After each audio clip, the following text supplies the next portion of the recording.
やっぱり金本のファルコンアローまさかさまだ。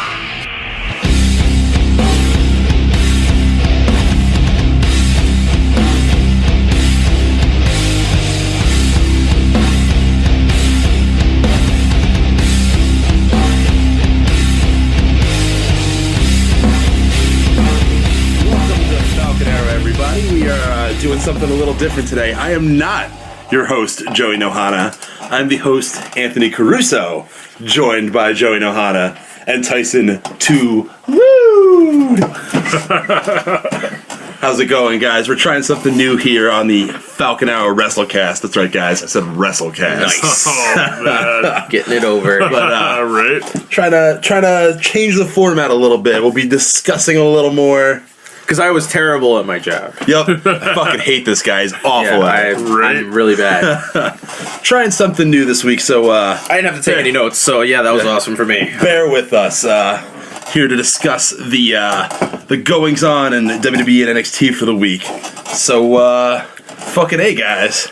Let's do the deal. Oh wow! I've been waiting to drop that tagline for forever. Do the deal. Back of the Laverne? What? What's the card? LeBaron. The LeBaron. I was gonna say, is there a Shirley to go with that? Or? Is that a Freddy Got Fingered reference? No, Chris Hero said it on PWG. I think that was in reference to something from Freddy Got Fingered because I just referenced the guy that said it. That's it. That movie was before his time. Yeah. All right. Enough about like fucking shitty Tom Green films. But gonna talk about Raw. First, we're gonna run through the matches and the results, and then we'll talk about some of the highlights from the show. Hey. So the first match we had from Monday Night Raw was what did we have here to start off the show? We had Nia Jax defeating Bayley, which we will get into the shit finish on that match. That was bad. Yeah. We had Braun Strowman defeating local jobbers. Caitlyn was a part of that too. What was that? Caitlyn was in there. Caitlyn, the guy with the fucking blonde hair. Oh, Caitlyn. Oh shit. Fucking Celeste. Caitlyn came back. We had Akira Tozawa debut, and he defeated Drew Gulak in a match that I would have liked to have seen got more time, but it's the Cruiserweight, so you know they're how lucky that to get goes. more than a minute and a half. They're lucky to fucking be here at all. Man. Yeah, I know. We had the title match. We had the Club defeating Cesaro and Sheamus via DQ. So there'll be more to that rivalry. No one cares about that shit. Yeah. I personally don't give a fuck. We had the New Day defeating the Shining Stars, which I'm not gonna lie, I fast forwarded through that. Didn't even make it to the Hulu cut. There was the only highlight of that, which I'll get into now because it's not that important. That they before they cut their opening promo, they gave this kid and his dad a booty okaki with their fucking bullets. Wow. Kid How was come fucking they wearing that always shit. pick one person to dunk that shit? With some fucking Cheerios? Yeah, it's not even like they do it down the whole line of the ramp. They'll just pick one guy to just drown. Because they want to make it as awkward as possible. Yeah. We had the U.S. title match. We had Jericho defeating Sami Zayn. Another skippable Right? Yeah. Sammy lost another match. Big deal. Another skippable match. There was the six-man cruiserweight tag match. Team Babyface, T.J. Perkins, Jack Gallagher, and Cedric Alexander defeating Adrian Neville, Noam Dar, and Tony Nese. And then we had the main event, which will segue right into the opening of this show. Samoa Joe versus the big pup, Roman Reigns. So we got our boy Samoa Joe showing up to the show in a suit today. Right. I think it's the first time I've seen him in a suit since Main Event Mafia. Yeah, All right. To tell you the truth. Yeah. I will start this shit off real quick by saying I don't like Samoa Joe in a fucking suit. For one reason, he's Samoa Joe. This guy could literally go out there in a tank top and some fucking track pants and look like a destroyer. So what, you want him to go out in a Hawaiian shirt and a pair of fucking Crocs? No, man. But this guy is your destroyer, right? Why is he... Pretty sure Lesnar's our destroyer, but... They'll go. He's never here. Yeah, I know, Destroying what? The catering? I Comes don't. up once every 5 weeks. Bray Wyatt care of has a his shirt that kids. says Destroyer on it. I mean, Look, dude. Different show, man. Different show. He's Point being, Destroyer. point being, why the fuck is Samoa Joe in a suit? I don't understand. I don't like this shit. It makes sense though, because in his promo he mentions that Triple H was the only guy in the 18 years that showed faith in him. So of course he was going to be loyal to him. What's so this of course obsession? But like 6 days ago, he already showed up and like proved that he's a ratchet nigga. Like, why does he have to come out? But Like, this is a formal contract signing. He's not going to totally disrespect that's true. the That's people true. that put out for him. That's true. Didn't he just injure a guy last week? What's he being corporate about? He's been on. He injured the guy that the corporate establishment doesn't want. Without a contract, so technically you could get fired. You could get fired for that He's shit. been on right? Raw for 5 That minutes. was like He's his already interview process, though. He's been on Raw for 5 minutes and he's already injuring top talent. It's Yeah. great. Which I guess we can talk about it now. Seth Rollins, a lot of different rumors about the injury. Some originally it was going to be a few months. Originally it was going to be 8 weeks. But everybody's saying now that he's going to be good to go for WrestleMania. A lot of people were saying it was a work, and then he proved it's not. I don't know if it's a work. No, it's not. It's not a work. Within the first 24 hours, everyone was speculating, but then he put out some pretty real pictures. He went to see Dr. James Andrews. Said, if you're a baseball fan, or you're a sports fan in general, you know that name. Yeah. But so seems like we're still on board for Triple H versus Seth Rollins, which is good, because the other two options were going to be Triple H versus Shane McMahon and Triple H versus Batista, and nobody wanted to see either of those matches. Jesus. So we're glad to see that Seth is on board for WrestleMania. Hopefully. So, but yes, the way that it seems like it's going. But they already blew Roman in Samoa, so and his injury angle definitely helps bolster that feud. Yeah. So that's pretty cool. Yeah. So I guess it was a nice little stroke of luck there that happened. Silver lining on that cloud. Yeah. But this whole Samoa Joe signing. Mick Foley here thinks that. I like how he was trying to be like annoyingly babyface. He's like, I don't agree with this at all. I think this is a terrible idea. Yeah. being a fucking asshole. Yeah. And Steph's all like, nah, man, like he's our guy. He did the deed. Yeah, but then out comes the big pup Roman Reigns, which I love that they're pushing this whole big dog gimmick. I love the fact that he's in like all the major storylines right now. It's just a Roman show at this point. Yeah.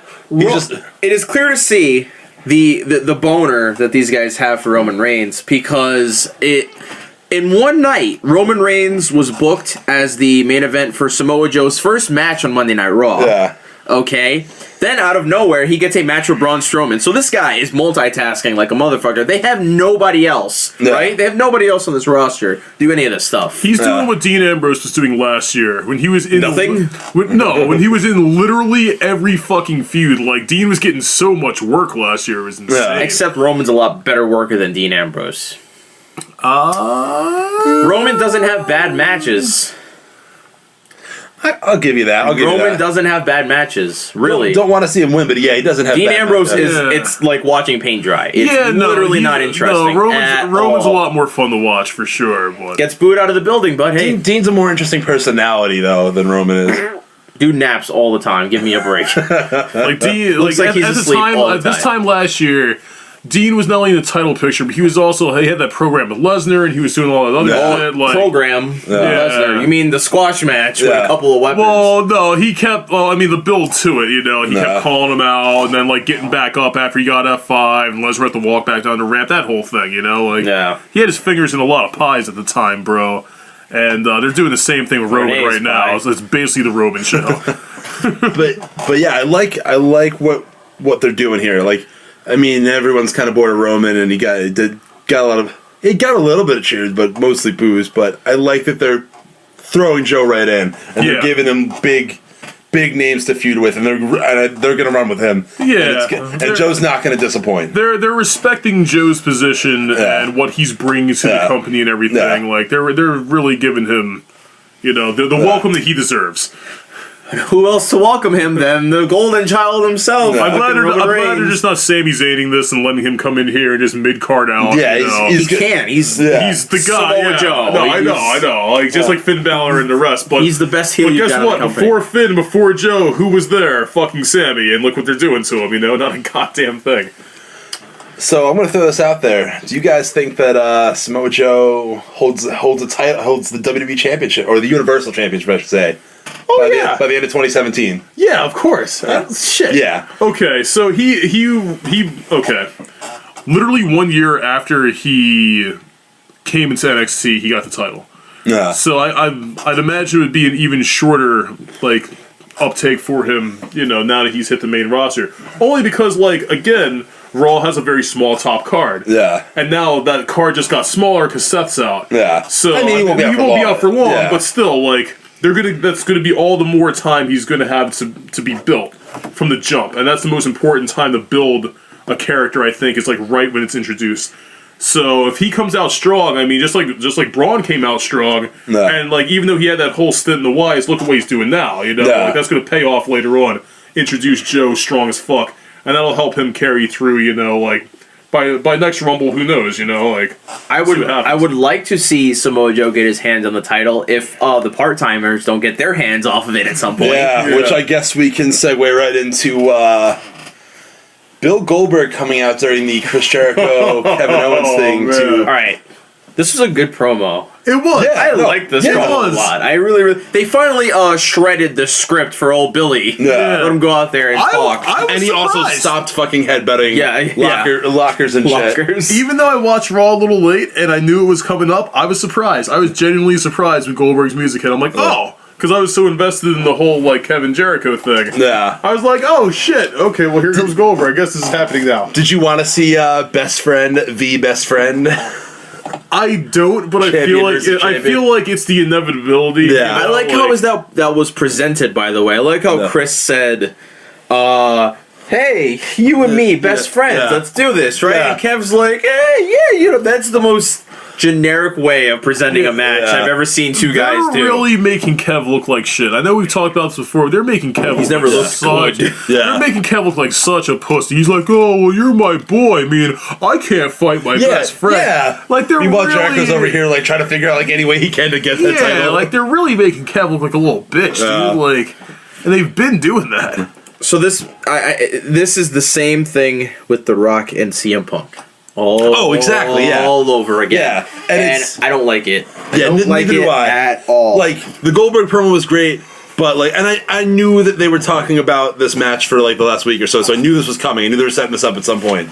You know where this is going. You know that belt's going on Goldberg, and you know that belt's going... Here's the thing. Thanks to Power Creep, it is completely impossible, and I'm saying it, impossible, for Kevin to go over Goldberg clean. Yeah. There's no way, because Goldberg went over Lesnar in under a minute twice. Nah. There's no way in hell Kev's going to win, even with Jericho's help, which I can guarantee you Jericho's not actually going to help him. Somehow he'll fail in trying to help him, and then that's going to set up for the inevitable combustion of that whole dynamic. Yeah.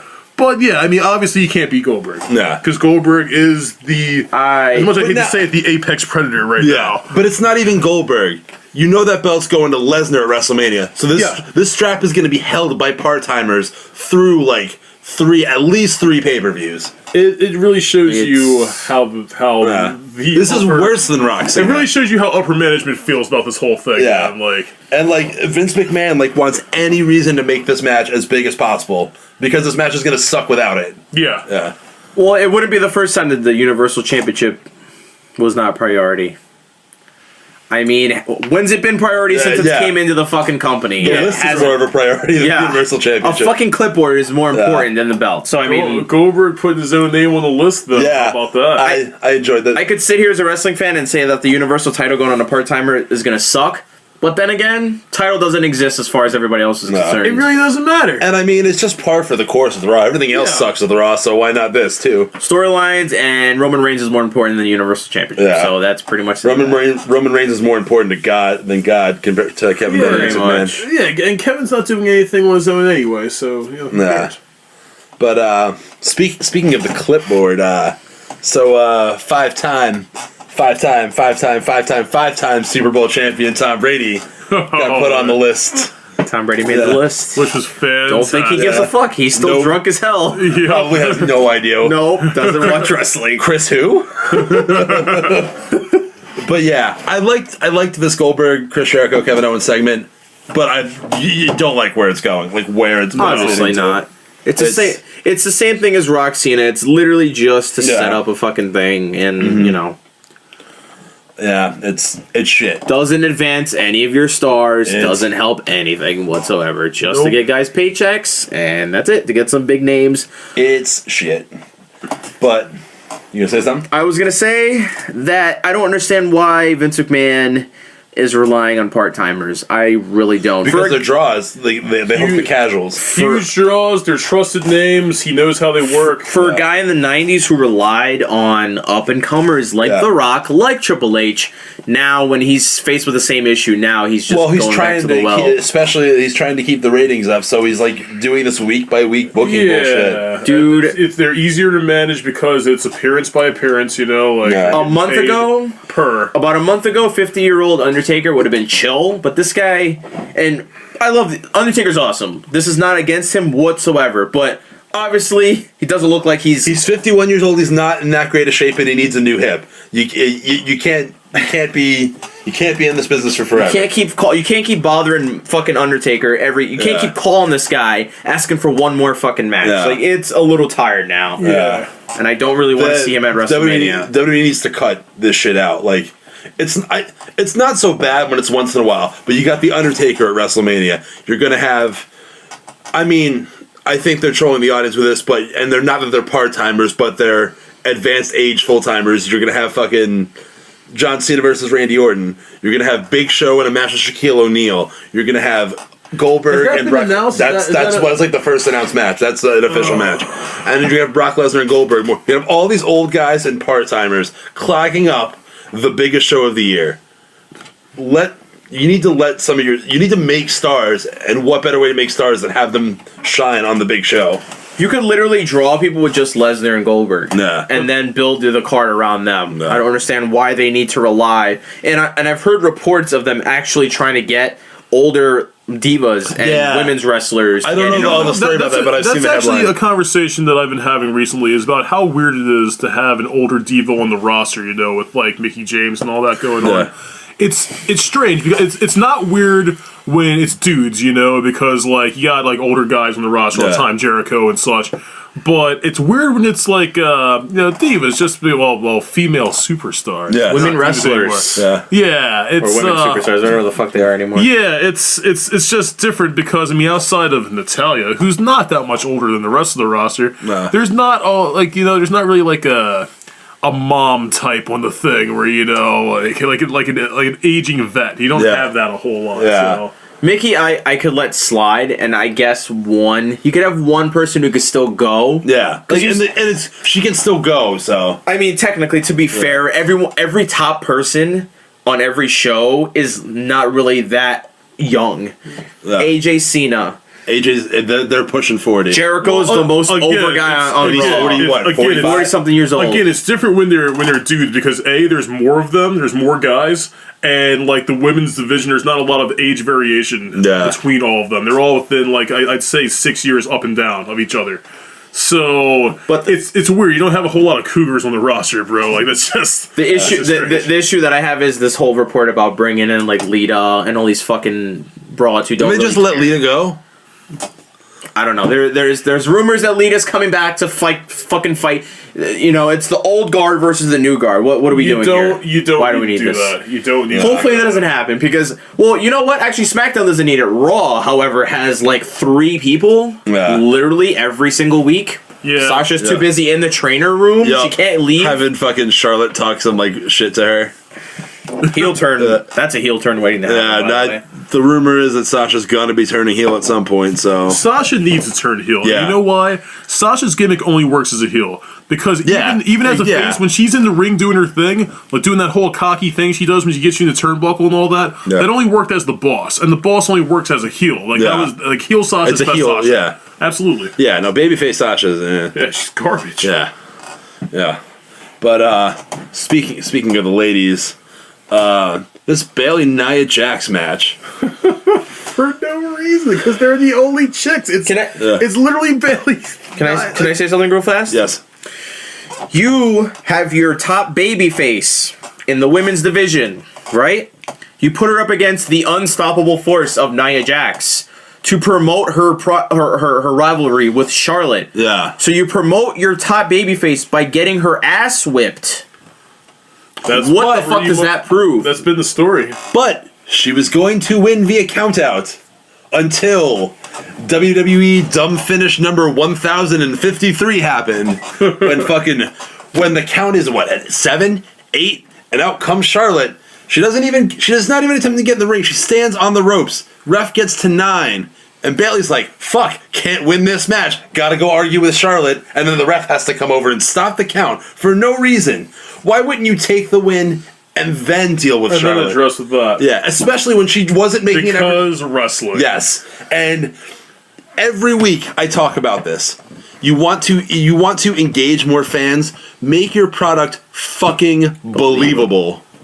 Oh my god. And stay consistent, yes. man. Like, this was so... This is up there with Seth Rollins being disrupted by music. He heard music, and all of a sudden shut down. Yeah. It's retarded. Babyfaces, being a babyface in the WWE is a kiss of death. There are no good babyfaces aside from Bayley, who's a moron right now, who's a fucking loser. Sasha Banks is a fucking loser. All of the baby faces are fucking losers. Sami Zayn and Bayley are the only good faces in wrestling on WWE right now. I can't think of anybody on NXT and on SmackDown, but for the most part, being a face in the WWE is the worst thing you could be. Yeah, they can't get over faces to save their lives. There's nothing they could do. You're thrown into this underdog story. Your gimmicks, like you're generally outshined by the heels. The heels are more interesting. Yeah. They just are. Like, ask New Japan. How do they get their faces over? By just being normal guys. Yeah. With problems. Yeah. They're not kissing babies and smiling. They're obsessed with making their big guys like the goodest guys. Who's a good boy? Yeah. As usual, Cena's still like the best baby face. Cena's that's a given. But it's just the obsession with WWE that there has to be a very vivid color of a face. Yeah. They need to do donations. They need to go to church every Sunday. It's overkill. It really is. But yeah, that was dumb. Yeah. When does the women's division ever be credible? When's it ever been credible on Raw? No, never. Not at all. Aside from these 3 women that you saw. Since the brand split, not at all. No. Aside from the 3 women you saw in that match, who else is left? Sasha's in the trainer's room, so she can't. She lives in the trainer's room now. Let's see. It's just a list of chicks that aren't doing anything. Dana Brooke, Summer Rae, who? Alicia Fox. Who? Paige. Yeah. Paige hardly even counts. She's hurt, but she might be coming back soon. Too busy fucking around with Alberto and getting into some shit, so she's a lost cause. Well, the rumor is she's coming back sometime She's gone soon. What about Tamina, guys? Who?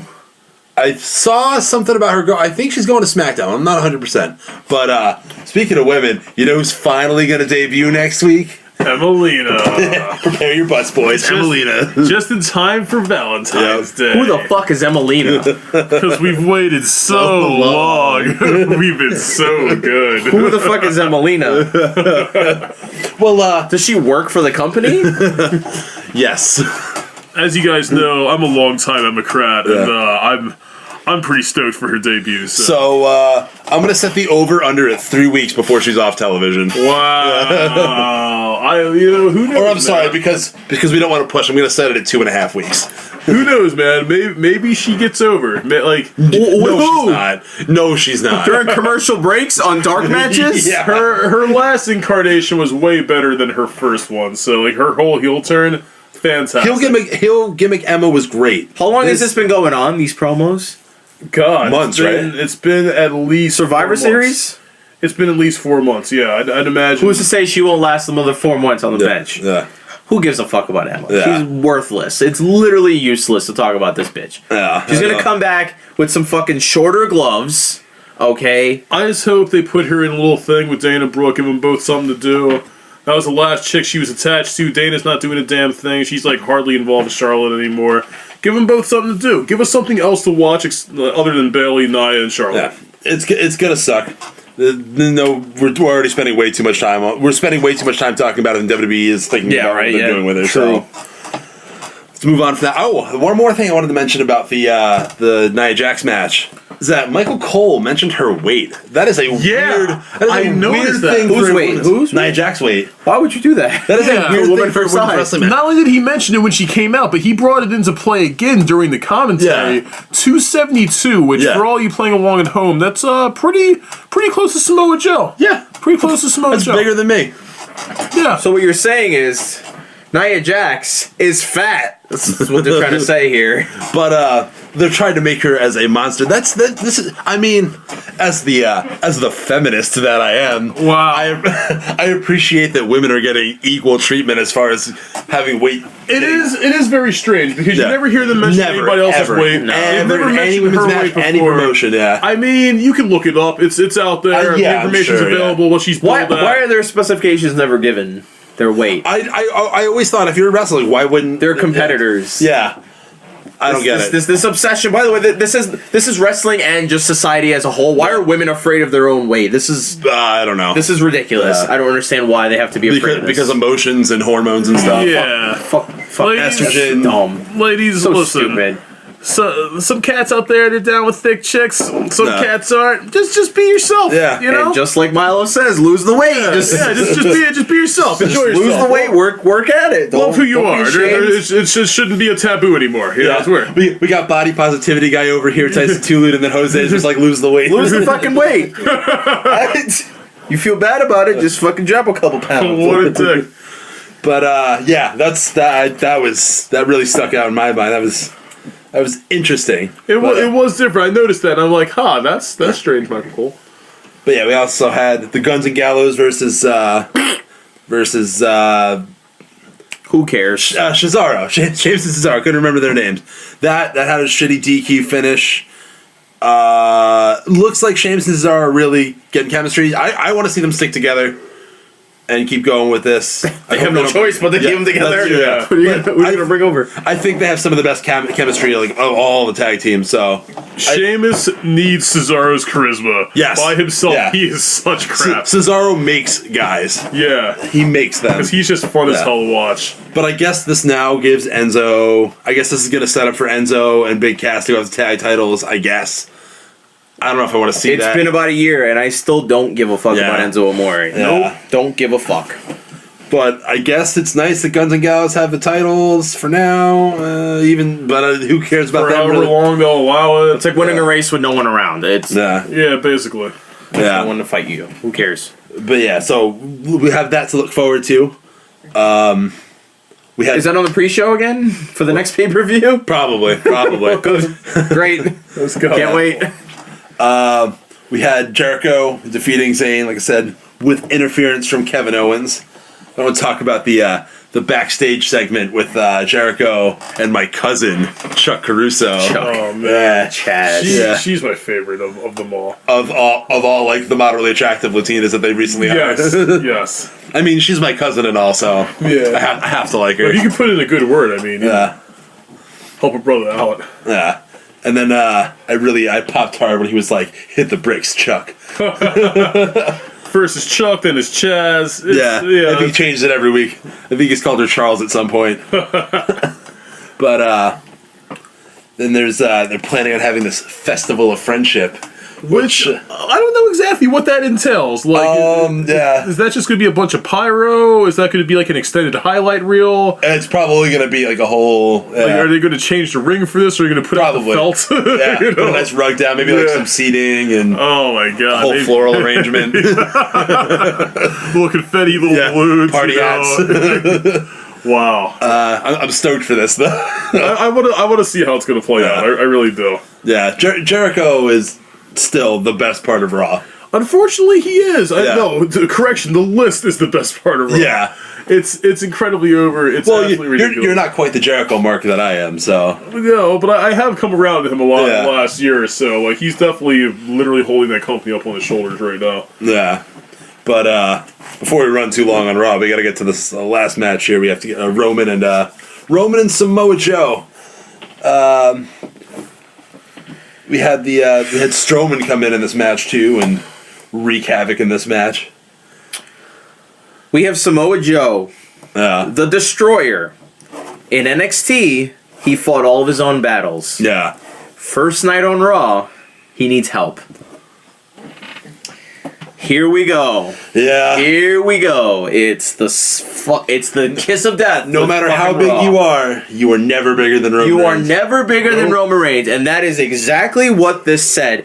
Yes, it was a nice debut. Yes, everyone's safe. Joe's safe. Roman's safe. But if you're trying to get Roman or Samoa Joe over as the biggest fucking heel and the most dangerous man on the planet, you can't have him get helped. He never got helped in NXT ever. Yeah. Not once. He fought his own battles. He's good. The reason why Joe's good, he fights his own battles. He talks a lot of shit and he breaks necks. That's his gimmick. Yeah, he does it all on his own. He doesn't need help. So this was, like I said, it saved everybody, but here we go. I get why they did it because they're trying to set this whole Strowman Roman thing up because of the whole interference and other people. By the way, literally in one match, Roman went from fighting Samoa Joe and having an issue with Joe to now all of a sudden it's the match with Strowman. Yeah.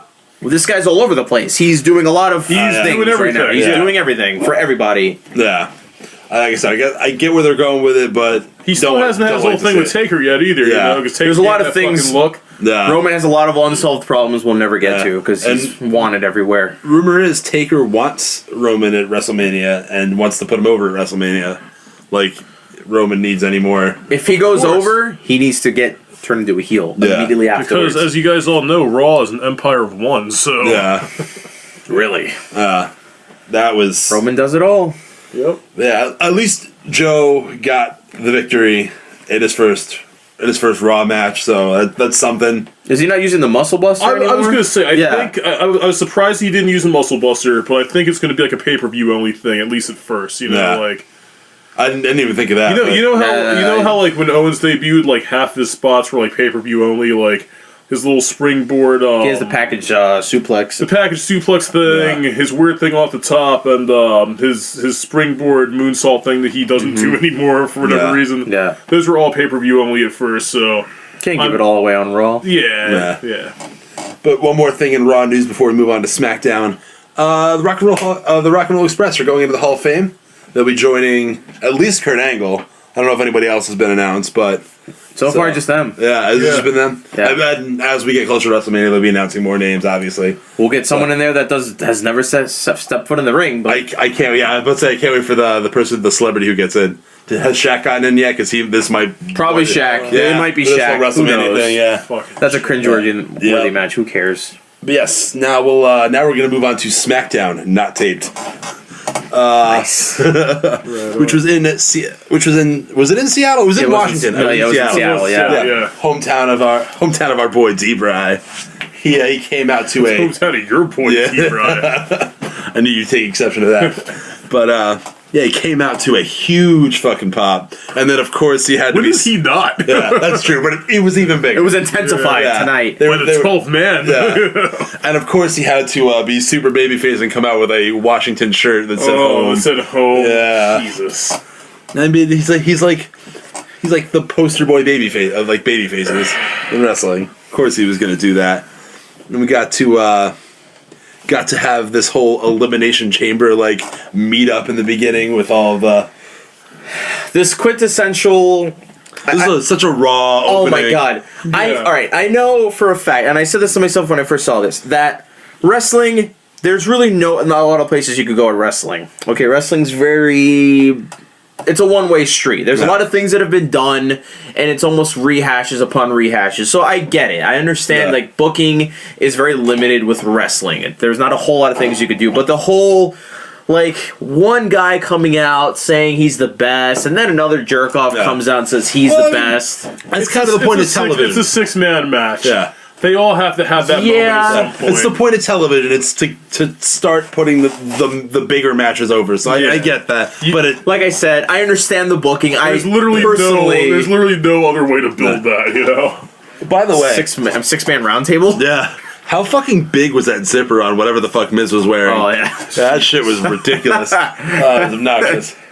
What was up with AJ trying to like tell the fans, "Hey, look, I'm a fucking heel. Yeah. Stop this shit." You know, I'm glad that I'm glad for two reasons. Because one, no matter what, AJ will be over forever. There's nothing he can't unless he murders a child. There's nothing he can do. It's like the Stone Cold effect. Like no matter what he does, they're still gonna chant for him and all that. But I'm glad that he understands it enough that like he's trying to like play into that. And he's trying to address it and be like, no, it's like the whole like when D-Bry, as much as I hate to say, was doing the whole no thing. You know, like it just made the yes thing even more over. So it's the same dynamic. Yeah, that brings it back to the whole situation of why WWE has no idea how to get faces over. They can't do it. They get heels over, and when the heels, it's easy to be heels. Yeah, because they're natural. Imagine that they act naturally. The way they build faces sucks so hard that like all of the internet loves the heels just because like they love the heels. And if you talk to anyone that's ever been a heel, they'll all say the same thing. It's a lot of fun, which means they like it. If I was wrestling, I'd love to be a heel. Which means they're enjoying their job. Let's like fuck all that. Let's focus on the vaguely homosexual epithets that were being thrown around. Like Dean comes out, he's like, "Well, what are you guys like dating or whatever?" Yeah. And then like here comes AJ, like, "What are you? Everyone's playing tickle butt." Like, which if you didn't realize, that is totally an homage to his best friend Christopher Daniels, because that is a Christopher Daniels quote. Tickle butt, fallen angel. That's awesome. Like one after another. I popped super hard when he said tickle butt. I'm glad Dean showed up today. By the way, he got out of his hotel room. Yeah. With his fucking Intercontinental Championship. Okay, so Dean Ambrose has an opportunity. I'm sorry, Dean Ambrose has an. I just knocked the fucking phone over. Jose, you knocked the mic over. Bro. I'm infuriated. The mic got knocked over. All right, Dean Ambrose has the opportunity to be Intercontinental and WWE Champion. Wrap your fucking head around that. I know we all know what's gonna happen, but to the casual fan, this is an opportunity or a possible outcome. This is like shit bothers me. This is like fucking what we thought was rolling into the Royal Rumble when Roman had the U.S. title and was set up for going for the Universal title. So they've been doing this way too much. Got to put a stop to that. I want to talk about Baron Corbin on the mic. He's getting there, but I still think he's a little too robotic. Yeah, he is reading it kind of stiff. Yeah, he's not putting a lot of personality into it. But aside from that, I love Baron Corbin. Me too. And there's a part of me that so bad wants to see him win this match. I know he's not going to, but I kind of really want to see it. I never thought I'd say that. Honestly, dude, I'm right there with you. I'd love to see it too. I know it's not going to happen. I would love to see it too. Speaking of the match, I like how Luke's whole thing in this is. Well, I'm just gonna go in there and make sure, blah blah blah. I'm just gonna like eliminate. You know, he's not even going for the gold here. Yeah. Like that's just weird. Luke. Yeah. Luke Harper. He's not in this match. He was not in this Fatal 4-Way match. No. In the fucking whatchamacallit. Chamber. Yeah. He's not in the chamber. He's not in the chamber. He's facing Randy one-on-one match. The fuck am I thinking of? I don't know. Where have you been the last day? I thought you spoke for a second. Yeah. Oh yeah. No, I'm sorry. I've been drinking. Yeah. What? Yeah. Go on. But yes, this sets up for a fatal 4-way match, which I didn't even run through the results like I did in the last match. So this sets up for a fatal 4-way match, which was the first match on the show, which was Baron Corbin, AJ Styles, Dean Ambrose, and The Miz. We had Baron Corbin go over in this match, which I also think is a telling sign that he's not going to win this match. I mean, we all knew the story going before. Well, yeah. But he hit, and I like that they let him pin AJ Styles too. So I hate the fact that was like the worst end of days ever, though. Like they let him go over AJ, but he did you see that shit? Like AJ didn't kick his legs out or anything. Like usually he kicks his legs forward, makes it look because he was doing the job. Yeah, he kind of sandbagged a little bit. He stayed he stood up straight. It didn't look good. He was probably hurt from that really good deep six sidewalk slam that he got. Yeah. I love the deep six. It's a fantastic fucking deep six sidewalk slam. But yeah. So I like the Corbin went over Styles. It helps build him up as more of a legitimate guy. Look for big things from Baron Corbin in 2017. I think he'll be the breakout star of SmackDown. I did like this finish, but we're internet nerds and we know this. Well, we know where it's going. We know where it's going. But this is alright. I think you got the confusion about Luke Harper because after this segment we had the Luke Harper Wyatt promo thing where he wanted to eliminate Randy Orton from the Elimination Chamber. So they're gonna try some sort of shenanigans. Some wild shit. Yeah. He said he was going to eliminate him from the elimination chamber? Well, he did say that. At elimination? Yeah. Okay. Yeah. Probably eliminate him so that he can't go to WrestleMania. Alright, yeah, I could see where someone would get fucking really... Yeah, it was really strange. But I'm glad they gave Luke his own promo, though. They let him, He's not bad, he's man. Really good. He's pretty good. I think... And if this keeps up, maybe Luke Harper might be another breakout star on SmackDown. That would be pretty cool, because he's got the talent. Yeah. I actually want to see this match. Me too. Randy and fucking Luke, I kind of want to see what's going to happen. I like this. Yeah. But yeah, let's run through the rest of the matches before we get into the rest of the show. We had Apollo Crews and Dolph Ziggler. Who cares? Apollo Crews beat Dolph. In like a minute. Yeah. I don't even know who was paying attention to this match. We had this ridiculous, we had this 8-man tag. We had the Vaudevillains and the Usos versus, Big fucking 12-man tag. I'm sorry. Big fucking tag match. Yeah, I forgot the Ascension. The Ascension Vaudevillains and the Usos versus American Alpha, Rhino, Heath Slater, and Breezango. Which, why are they on the babyface team? That was very weird. Yeah. They secretly turned face for one night. That was really awkward. I guess they kind of forgot they didn't have enough baby faces. I feel like that's the only time you see like them and the Vaudevillains and shit is when they're involved in like a giant 8-man or 10-man. But I don't think SmackDown's immune to like throwing faces or heels with faces and heels with other heels. I don't think they really care about that stuff anymore. Well, they didn't have the option either. So. Yeah. But yeah, the Ascension Vaudevillains and the Usos went over this big ass tag match. Are you gonna say it or am I gonna say it? I'll say it. Go ahead. The fucking Ascension won. Yes, the Ascension got the pin. And finally, where has this been? Why are we with a fucking knee too? A flying knee off the fucking second rope. For the first time since July when the brand split, the Ascension finally go fucking even over. Before, like, this can be legitimate competition until the Revival get called up, which has got to happen soon, I hope. Yeah, I hope so too. This can be legitimate competition. They had a very dominant run in NXT. They were a great tag team in NXT. Let them be. Let them be big bad guys, and don't let them talk on the mic so much either. No. But they don't need to talk on the mic. Yeah, like this is of all the tag teams in SmackDown. This is the only maybe the Usos, not really, but the Ascension is the only legitimate team that can rival the American Alpha. I'm glad that they realized that now that Randy and Bray are going to do other things, that they have to focus on their tag division now. It's good to see them finally coming around to, using all the underutilized tag teams on their fucking roster here. So I popped. I fucking popped super hard. Absolutely. I was taken aback by that. And then the main event of this match, this show, was John Cena versus Randy Orton. Teasing what might happen at WrestleMania. But can I start? Go ahead. Okay. Take away. Here is the other issue that I wanted to point out about the WWE booking this week. Okay, so you have a potential WrestleMania match on a SmackDown in February.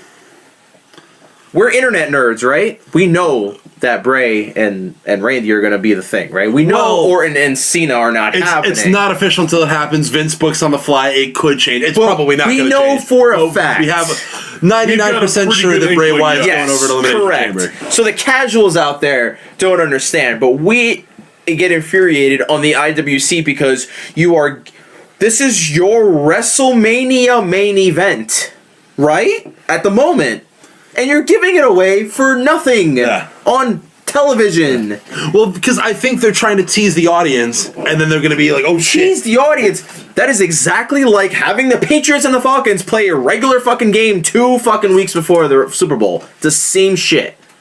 Doesn't make a fucking stitch of sense why you would do that. That's like the worst equation you can make. It's the same shit. It's the big game. It's the big fight, right? But the NFL isn't scripted. There's no booking going on in the NFL. It's the same concept.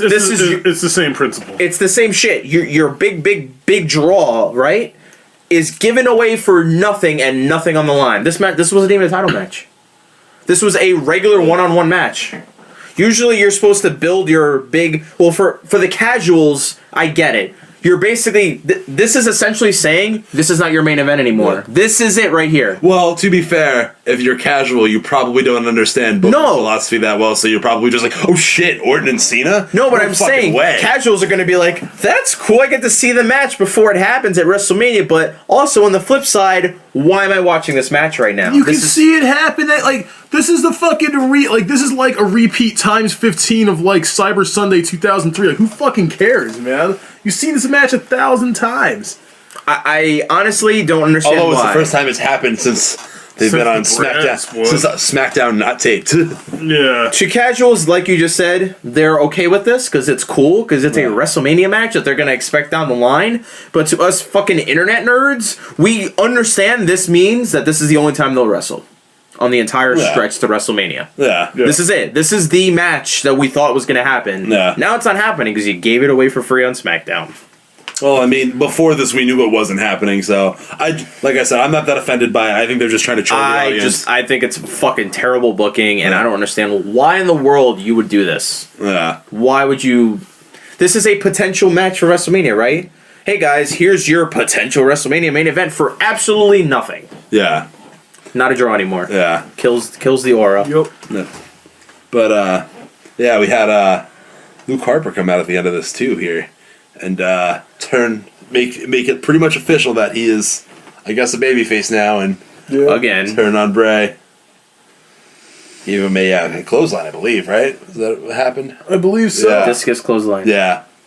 So, but yeah, John Cena beat Orton on because John Cena was kind of getting beat up for a bit, and then that whole shenanigans happened, and of course Super Cena runs back into the ring and. Obviously wins the match. I like how Bray lost his mind when my man kicked out of the RKO. Like, like he's like, what? Yeah. That's ridiculous. Like, come on, man. Yeah. Like, you know who this is. Okay. Yeah.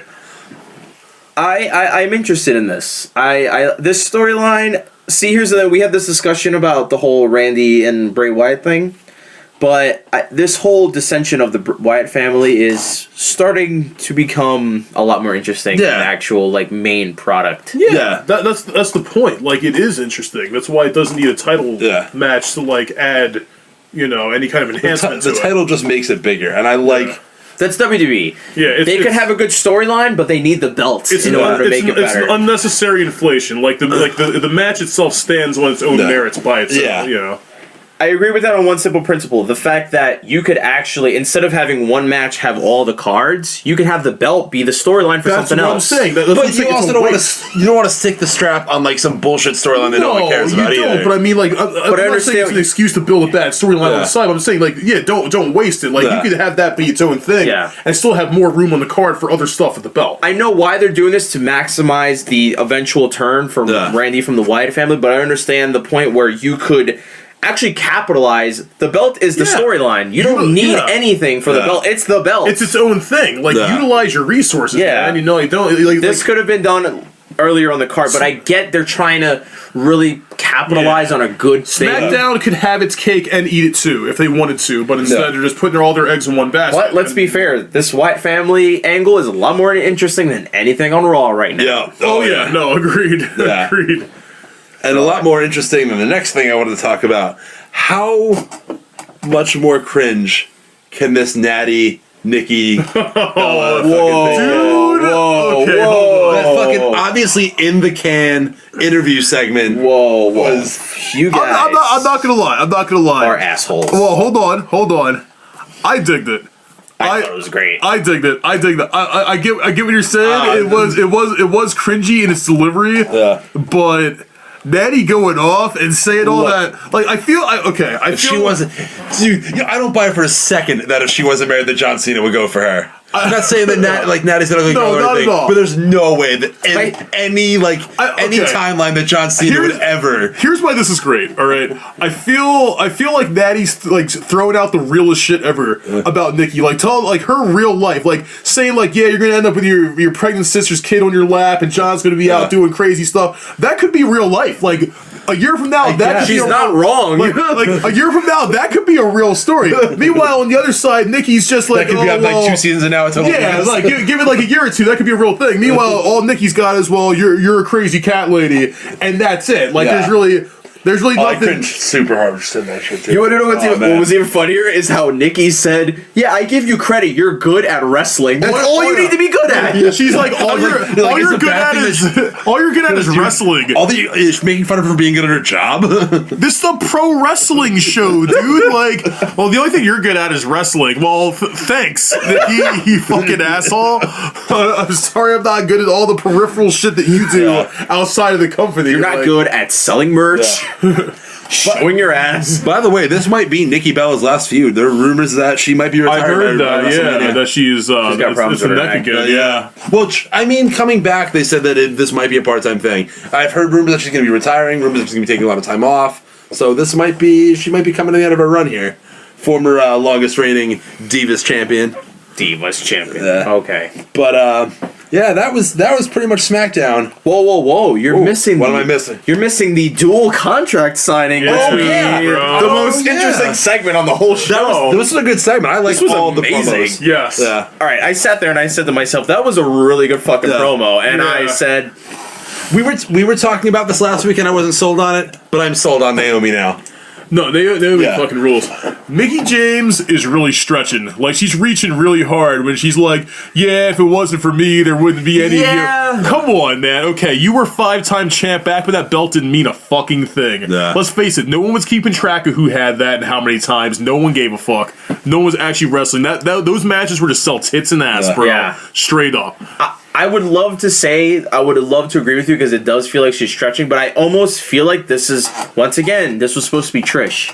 Yeah. If it was Trish, this would make sense. This would make so much more sense. But since Trish wasn't available, they're basically trying to get Mickey over as another Trish Stratus. Like, she's Trish Stratus. They're trying to equate her to her, but I mean, it's not working out. Well, we all saw wrestling back then. She's not Trish Stratus, so we all know how that whole thing came to be. I did like how she kind of teased a little bit when she was like, this division was built on my obsession, and then she like said something else, but we all know what she meant. Yeah. We were all there. She was a lesbian. Yeah. The best part about this promo, the whole fucking thing was good, and everyone did great, but I laughed. I fucking laughed my ass off when Alexa Bliss looked at Naomi and said, "Oh shit, I forgot you were here." Yeah. I laughed, and I said, "God, I love Alexa Bliss now even more." She totally fucking forgot that Naomi, her challenger, is in the ring. It's awesome. Made me happy. Yep. How do you feel about Naomi being the one to throw the first punch or first kick? Good. That was a Kicked her in really the fucking slow kick. face. That was an extremely. That kick took like 10 years to land. Yeah, I was the feeling to notice that kick came from Detroit, man. Like just straight up. I'm like, are you kidding me? And that was it was very telegraphed. But yes, I do. I do have one issue with this. There was a scuffle and a skirmish, but nothing was signed. What's going on here? This was the second time that the protagonist in this feud threw the first blow. So this is a very anti-normal heel babyface. I like Naomi because she told her she was going to snatch her bald and kicked her in the face. And then kicked her in the face. So bravo for the women on SmackDown doing stuff. And having personality. And being involved. I like this segment. Overall, I think SmackDown was not bad. Yeah. It was a good promo for the pay-per-view. Absolutely. Yeah. But let's move on to the Elimination Chamber card. Let's drop our predictions real quick. Do some predicts. So, you want to get a word in? I just want to say real quick that the middle of this card is literally Shimmer. There are 3 women's matches on this card. Yes. I have the matches written down. I don't have them in card order, so I'm just going to kind of read them off from what I think is least important to most important. Mm-hmm. So, we have Nikki Bella versus Natalya. Who you got in this match? I'm going to say Natty. Is it Natty? They're going to keep it moving. Yeah, they'll keep it moving because if Nikki wins, then there's nowhere else for it to go. It can't continue. Natty but if this is her last thing, this might be... Well, let's remember, she's the better wrestler. I think she's still got one more match at Mania. Maybe Mania. Yeah, I guess I'll say Natty. Or maybe DQ. Maybe. Could be. Maybe. Yeah. They won't even get to the ring. No, we'll see. But just saying that it ends with the winner, I'll say go Natty too. Natty. So we're all saying Natty? Yeah. Yeah. All right. So Apollo Crews and Kalisto versus Dolph Ziggler in a handicap. This match couldn't have been booked.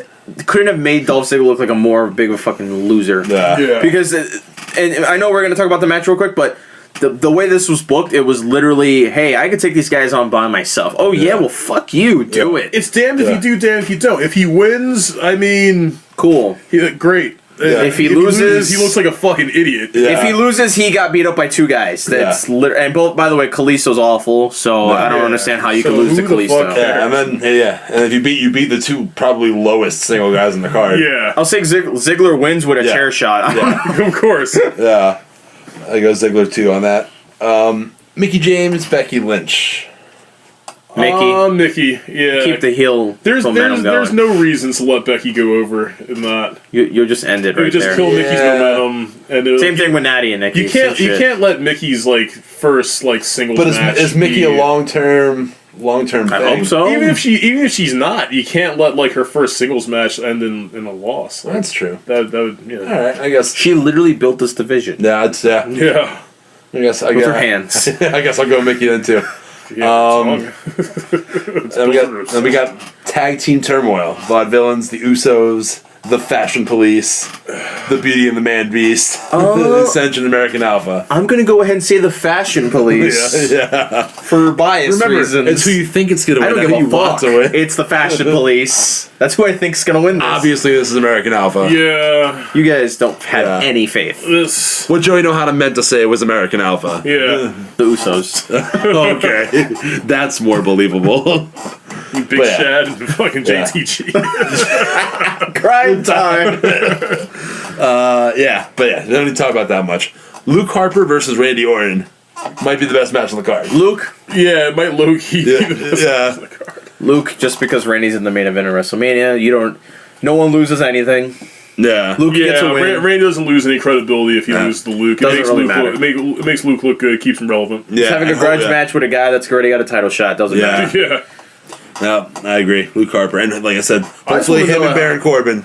My question Dominate is, this year. my question is, does Luke get the RKO, and if he does he kick out?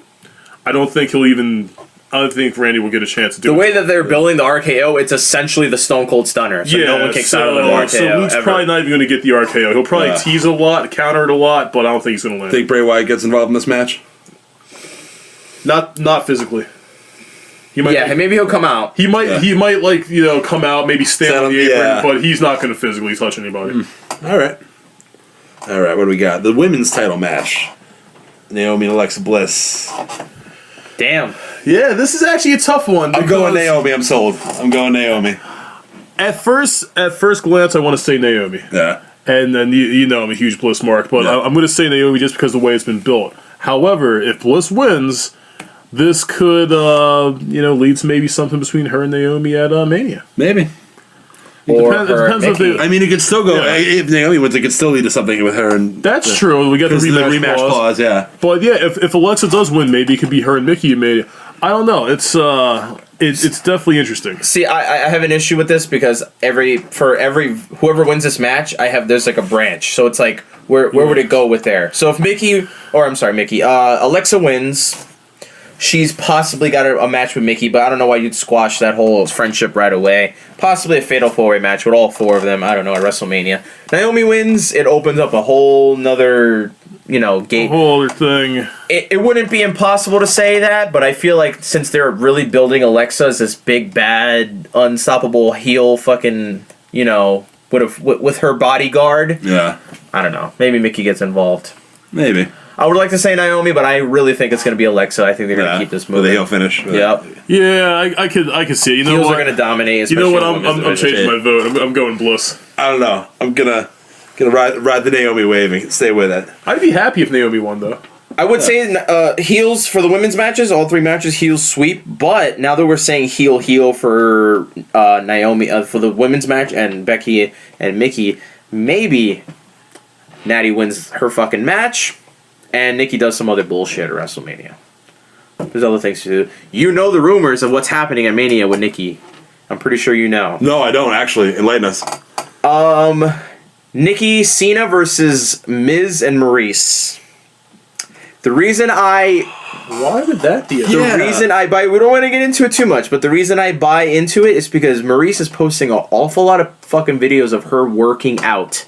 And that could only mean one thing. I mean, so they're using Instagram to sell a WrestleMania match. Why wouldn't she face Dean and Renee? Good question, man. That would be the more obvious feud. And if Nikki's last match is at Mania, Yeah, but she could just do a blow off with Natty. Yeah, but the way WWE works, I could see them ending this right now. I heard rumors are that they're not like too keen on this whole having the Renee Ambrose thing out there. Apparently, it was too personal for television. Yeah. Okay.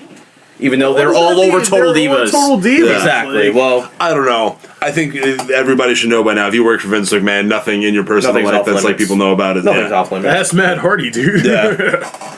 But yeah, all right. Let's get to this main event, the Elimination Chamber match. John Cena defending the belt against The Miz, Dean Ambrose, Baron Corbin, Bray Wyatt, and AJ Styles. Bray Wyatt. We all know it's Bray Wyatt. at the fucking Rumble. I wish I didn't know, but Yeah. And that's what I know. happens when you have stupid, obvious finishes to like big fucking match like the Rumble and shit.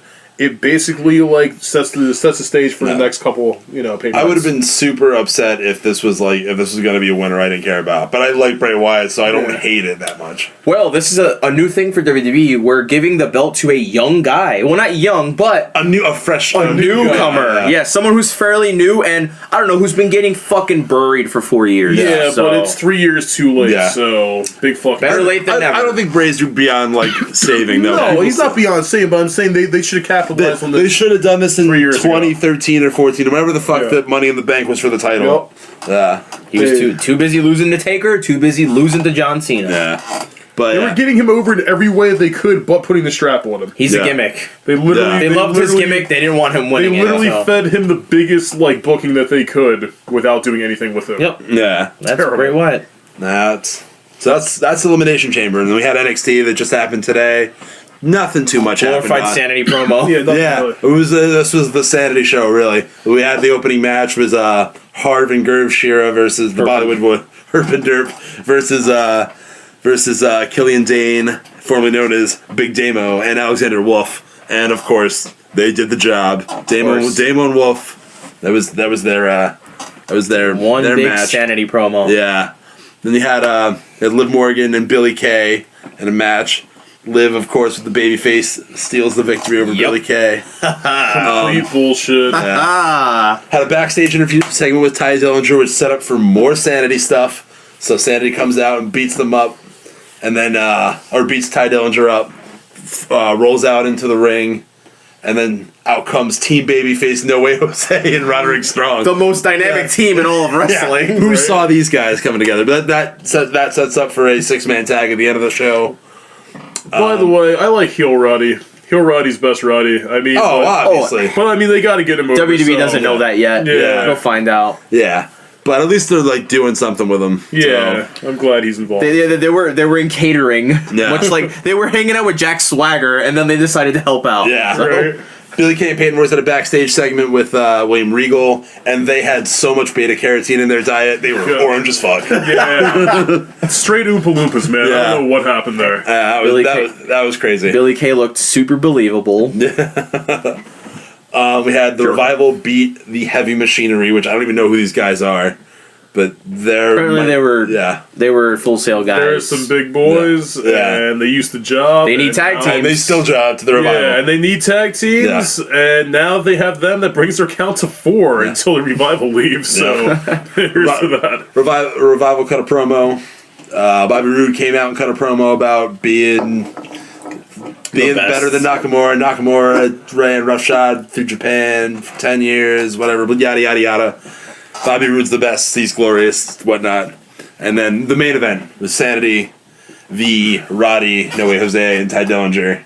And Sanity wins via interference from Nikki Cross, who hit like a fucking Hurricane Rana on. Who did she hit on? Ty Dillinger? Did she hit it on? No, she did. I think it was. Maybe it was Ty. Yeah. I don't remember who it was. We just watched no, this. it was- Yeah, it was Ty, it was Ty. because Roddy got pinned. Yeah. That's right. Roddy got pinned. Roddy sorry. got pinned via fucking really big fat dive by fucking Dalo. Yeah. Yeah. But yeah, no, this is, so NXT is going to be the Sanity show, I guess. One big Sanity promo. I'm hoping for like an invasion angle where they eventually get all the gold, but that's probably a little unfeasible at this point. What's that? Would it be out? Would it be I out of guess, the question? well, I mean, out the straps on Bobby, I guess not. I mean, they can, They could eventually go EY to could an take EY. it over them, Yeah. Well, he would be the guy. They're not going to do it with the other two. Yeah. Damo and probably Wolf will probably. Oh, no, hold obviously EY's going to take the fucking main belt. Yeah. if those guys get into the tag division, which they need tag guys, so by all means. Yeah. And of course, Nikki Cross taking that. Who said she wanted Asuka in like the earlier promo and then fucking kick the turnbuckles? I wanted to see it like last takeover. I still want to see it. Like I want to see those two Hellcats go at it. It would have been nice to see them in a match, right? But instead we had two massive fucking fillers in that match. Wow. Yeah. That offered absolutely nothing to the match itself. Pretty sure they put her through a table. I'm pretty sure that's all they did. Maybe at some point we'll get that. Asuka called the spot, by the way, probably. Yeah. But yeah. So that was this week in WWE. Yeah. That was, I guess, that's all we talked about for this week. We're looking forward to Elimination Chamber coming up on Sunday. We will be back with our review of the show, and then the next week for the review, and I guess the leading into, because Fastlane's coming up. Oh yeah, it'll be right there. A week or two after that too. Yeah. It'll be fairly close, right behind. But yeah, so this is it for the week. Top guys out.